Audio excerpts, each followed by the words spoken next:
မြင့်တန်ကောင်းရလေပြင်းရင်ကြောင်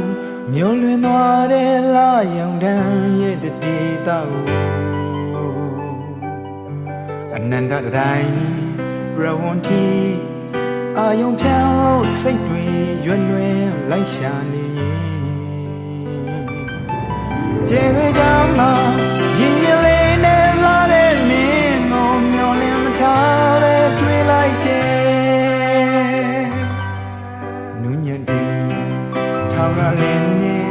ကျဲစင်မောင်နဲ့ညဆောင်နဲ့ရဲ့ထိထားထံမျောရီမှန်ရင်ခွင်လန်းကငုံစင်ပန်းမို့မြစ်တာကျူရှက်ပန်းအောင်ဝဲပန်းလို့စိတ်သာရင်မပြေနဲ့ဆက်တာ